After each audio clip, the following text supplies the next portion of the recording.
नमस्कार दोस्तों, स्वागत है आपका हमारे चैनल लॉर्ड्स ऑफ चालीसा में। प्रिय भक्तों, हिंदू धर्म में भगवान गणेश को प्रथम पूजनीय और विघ्नहर्ता कहा जाता है। इनकी पूजा से कार्य में बाधाएं नहीं आती और सभी कार्य सफलतापूर्वक संपन्न होते हैं।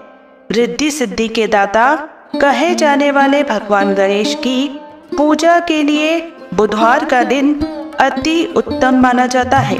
इस दिन पूजा पाठ, व्रत और मंत्रों के जाप से श्री गणेश शीघ्र ही प्रसन्न होते हैं और भक्तों को आशीर्वाद देते हैं। इस मंत्र के जाप से घर के सारे कलह कलेश दूर होते हैं, घर खुशियों से भरा रहता है और धन धान्य, संपत्ति, समृद्धि, वैभव, विद्या, पराक्रम, शादी में विलंब आदि जैसी समस्याओं का निवारण होता है। इस मंत्र का जाप करने से विवाह में आ रही अड़चन दूर होती है। जिन लोगों के विवाह में देरी हो रही हो, इस मंत्र को पूरा 108 बार सुने व गुनगुनाए। महामंत्र इस प्रकार है।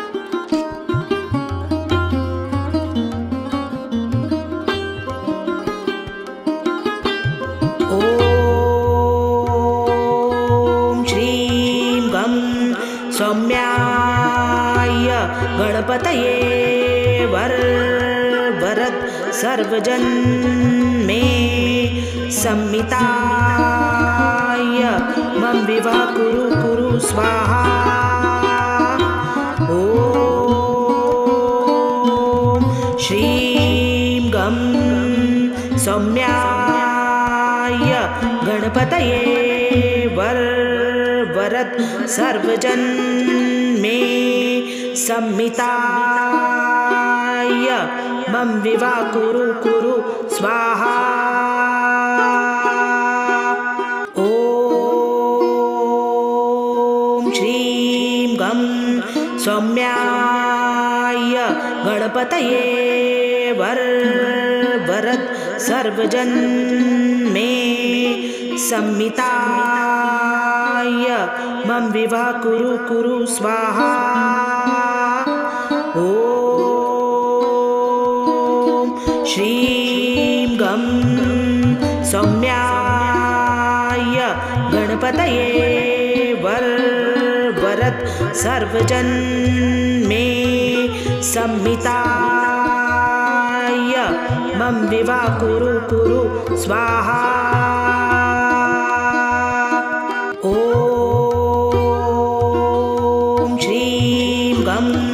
सौम्याय गणपतये वरद सर्वजन में सम्मिताय मम विवाह कुरु स्वाहा। ओम श्रीं गं सौम्याय गणपतये वरद सर्वजन में सम्मिताय मम विवाह कुरु स्वाहा। ओम श्रीं गं सौम्याय गणपतये वरद सर्वजन में सम्मिताय मम विवाह कुरु स्वाहा। ओम श्रीं गं सौम्याय गणपतये वरद सर्वजन में सम्मिताय मम विवाह कुरु स्वाहा।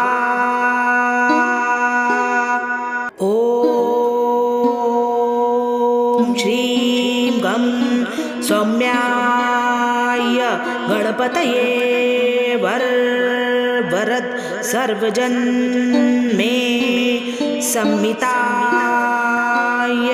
मम विवाह कुरु स्वाहा। ओम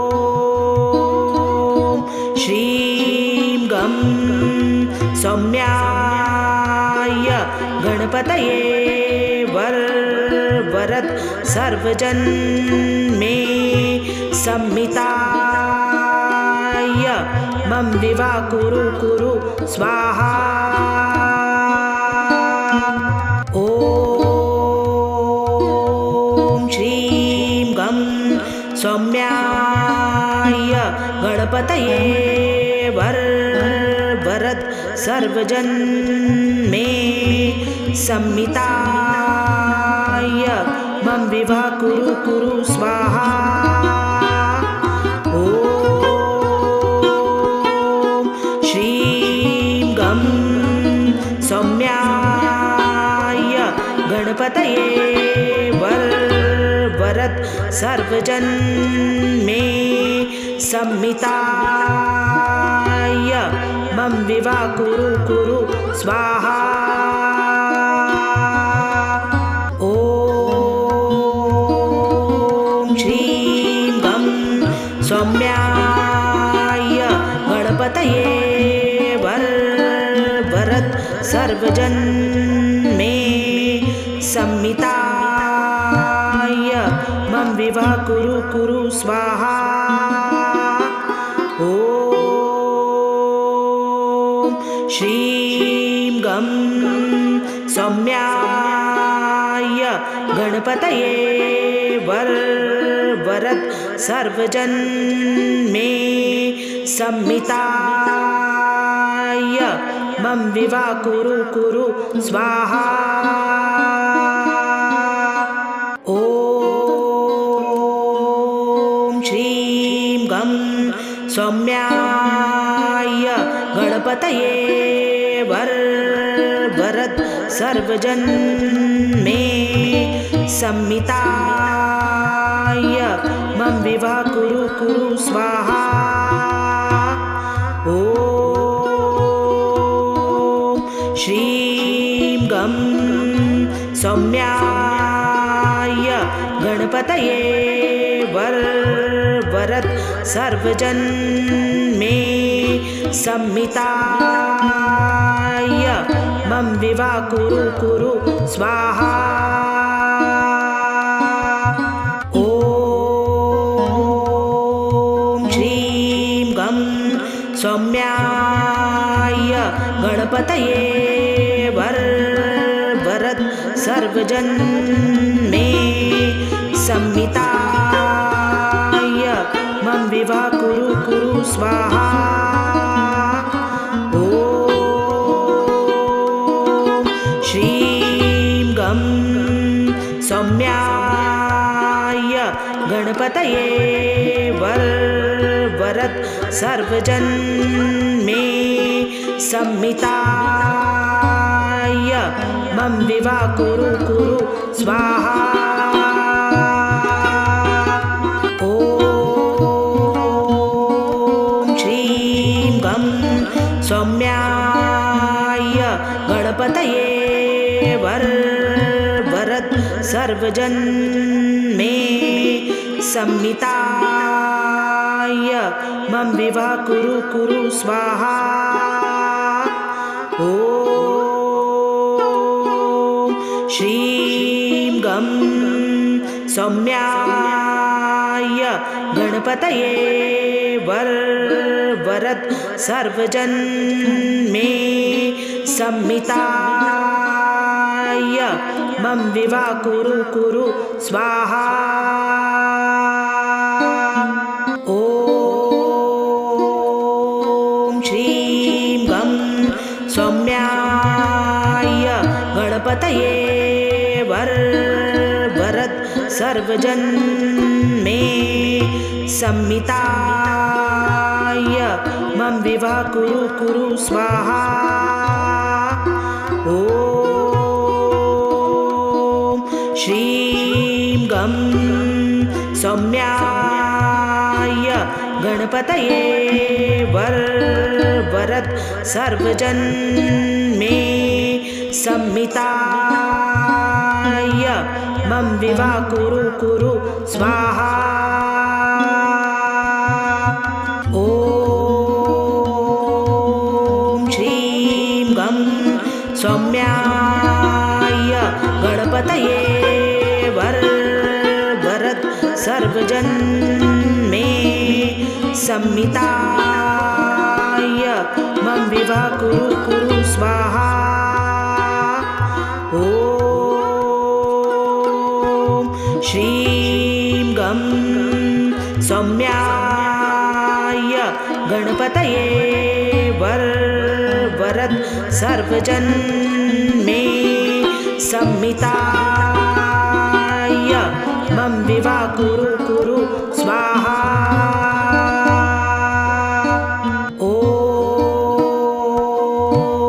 श्रीं गं सौम्याय गणपतये वरद सर्वजन मे संमिताय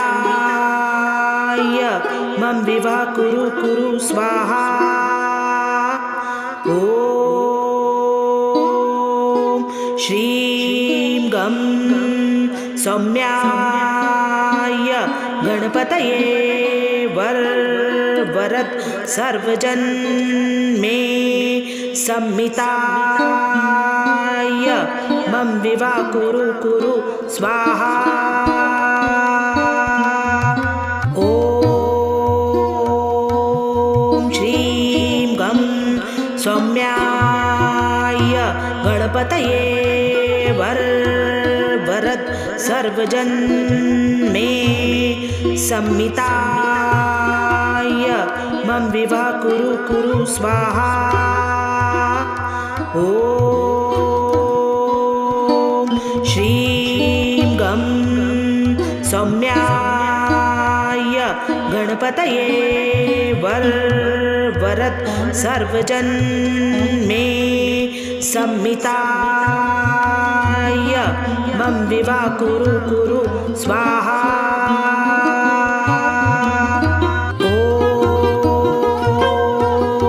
श्रीं गं सौम्याय गणपतये वरद सर्वजन मे संमिताय मम विवाह कुरु स्वाहा। ॐ श्रीं गं सौम्याय गणपतये वरद सर्वजन मे संमिताय मम विवाह कुरु स्वाहा। ॐ श्रीं गं सौम्याय गणपतये वरद सर्वजन मे संमिताय मम विवाह कुरु स्वाहा। ॐ श्रीं गं सौम्याय गणपतये वरद सर्वजन मे संमिताय मम विवाह कुरु स्वाहा। ॐ श्रीं गं सौम्याय गणपतये वरद सर्वजन मे संमिताय मम विवाह कुरु स्वाहा। ॐ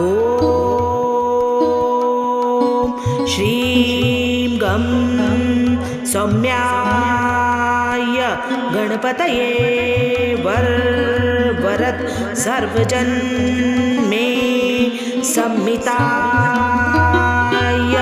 मम विवाह कुरु स्वाहा। ॐ श्रीं गं सौम्याय गणपतये वरद सर्वजन मे संमिताय मम विवाह कुरु स्वाहा। ॐ श्रीं गं सौम्याय गणपतये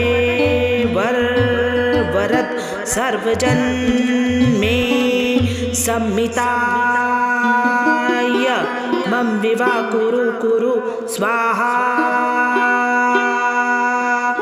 ओम श्रीं गं सौम्याय गणपतये वरद सर्वजन मे सम्मिताय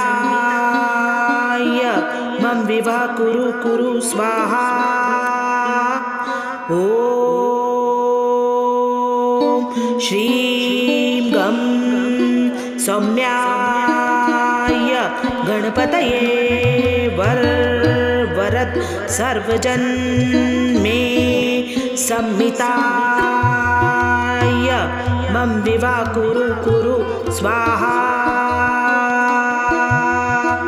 ओम श्रीं गं सौम्याय गणपतये वरद सर्वजन मे सम्मिताय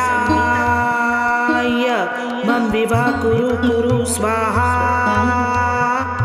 ओम श्रीं गं सौम्याय गणपतये वरद सर्वजन मे सम्मिताय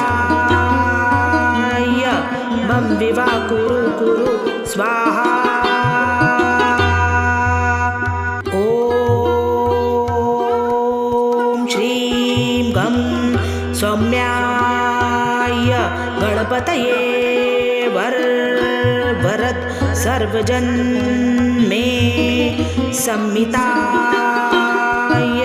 मम विवाह कुरु स्वाहा।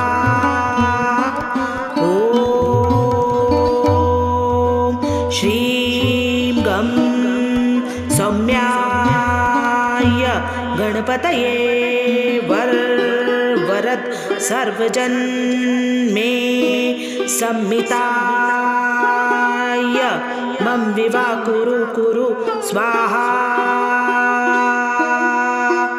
ओम श्रीं गं सौम्याय गणपतये वरद सर्वजन मे सम्मिताय मम विवाह कुरु स्वाहा।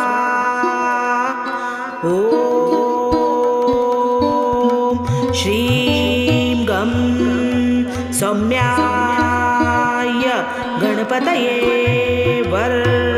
वरद सर्वजन मे सम्मिताय मम विवाह कुरु स्वाहा। ओम श्रीं गं सौम्याय गणपतये वरद सर्वजन मे सम्मिताय मम विवाह कुरु स्वाहा। ओम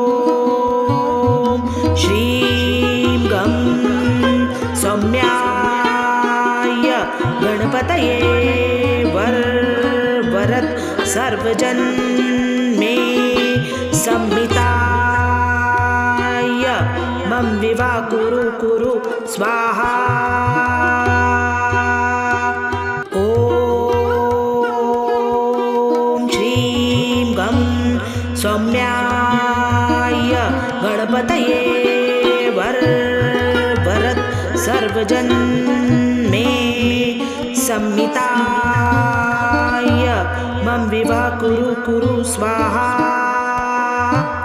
ओम श्रीं गं सौम्याय गणपतये वरद सर्वजन मे सम्मिताय मम विवाह कुरु स्वाहा। ओम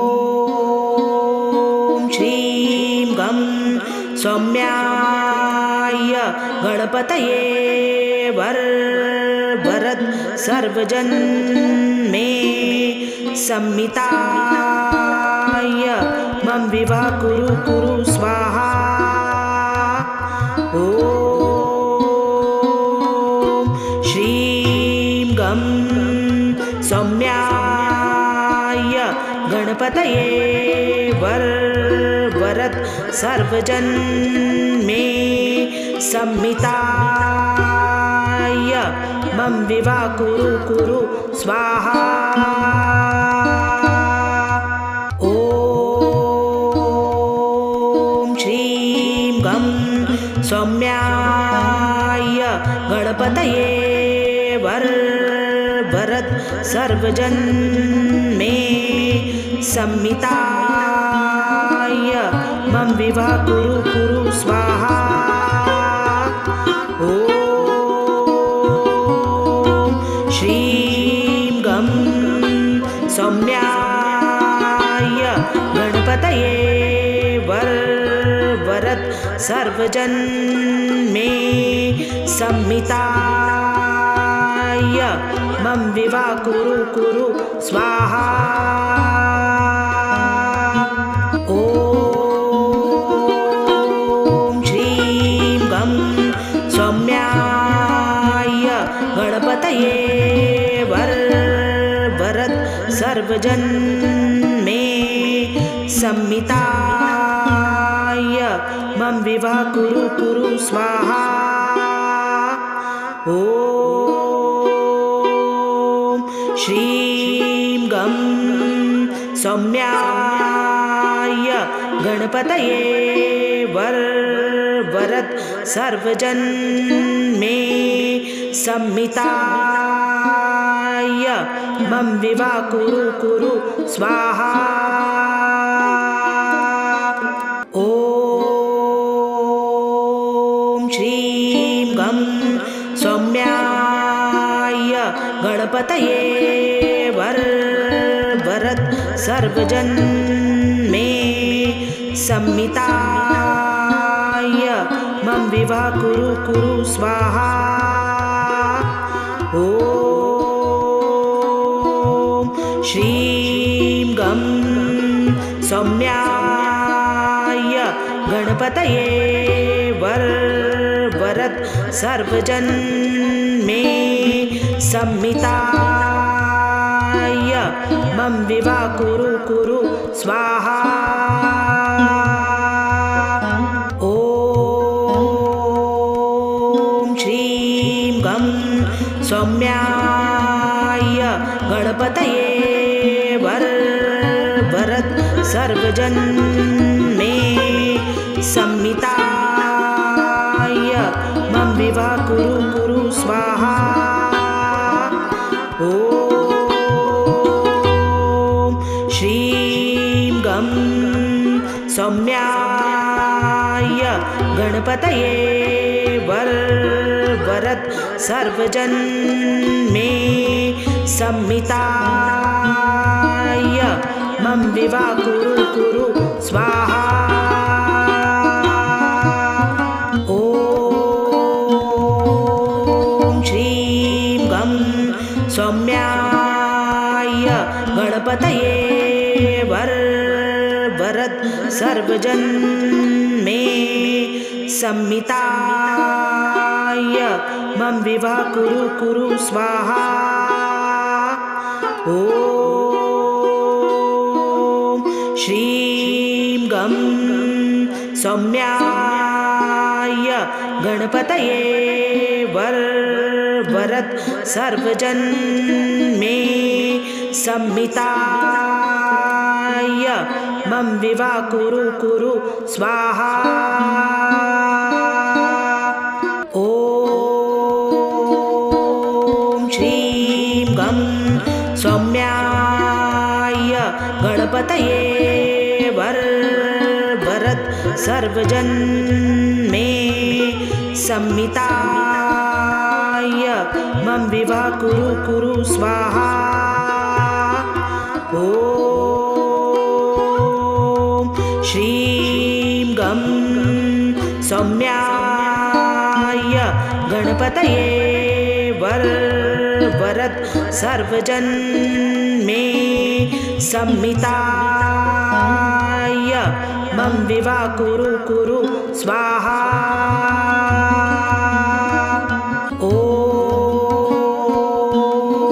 श्रीं गं सौम्याय गणपतये वरद सर्वजन मे सम्मिताय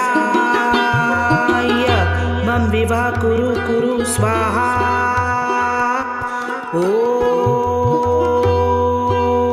श्रीं गं सौम्याय गणपतये वरद सर्वजन मे सम्मिताय मम विवा कुरु स्वाहा। ॐ श्रीं गं सौम्याय गणपतये वरद सर्वजन मे सम्मिताय मम विवा कुरु स्वाहा। ॐ श्रीं गं सौम्याय गणपतये वरद सर्वजन मे सम्मिताय मम विवा कुरु स्वाहा। ॐ श्रीं गं सौम्याय गणपतये वरद सर्वजन मे सम्मिताय मम विवा कुरु स्वाहा। ॐ श्रीं गं सौम्याय गणपतये वरद सर्वजन मे सम्मिताय मम विवा कुरु स्वाहा। ॐ श्रीं गं सौम्याय गणपतये वरद सर्वजन मे सम्मिताय मम विवा कुरु स्वाहा। ॐ श्रीं गं सौम्याय गणपतये वरद सर्वजन मे सम्मिताय मम विवा कुरु स्वाहा। ॐ श्रीं गं सौम्याय गणपतये वरद सर्वजन मे सम्मिताय मम विवा कुरु स्वाहा। ॐ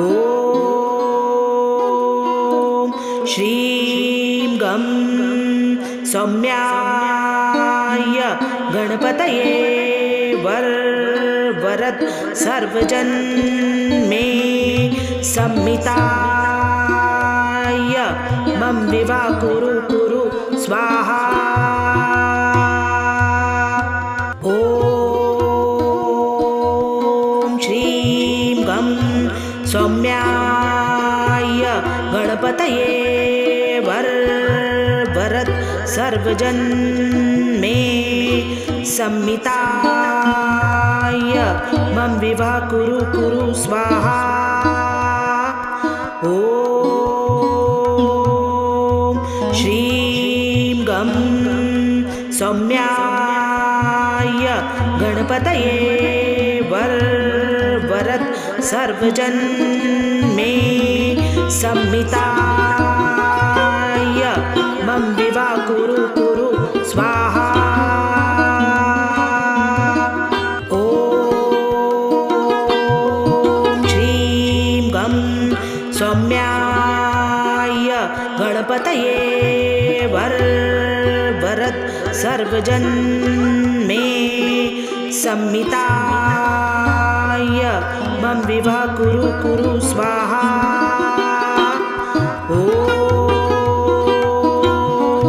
श्रीं गं सौम्याय गणपतये वरद सर्वजन मे सम्मिताय मम विवाह कुरु स्वाहा। ॐ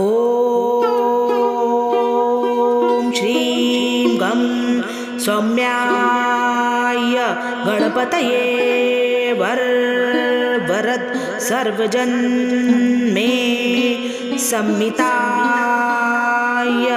मम विवाह कुरु स्वाहा। ॐ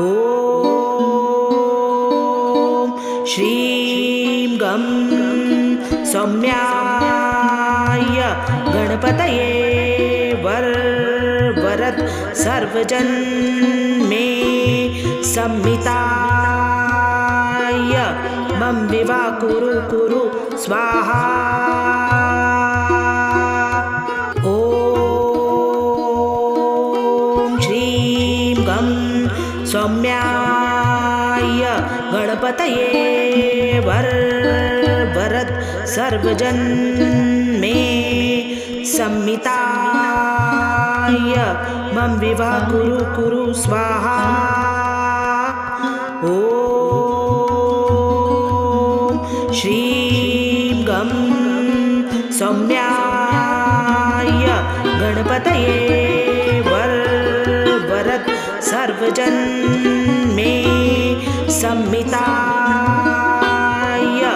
मम विवाह कुरु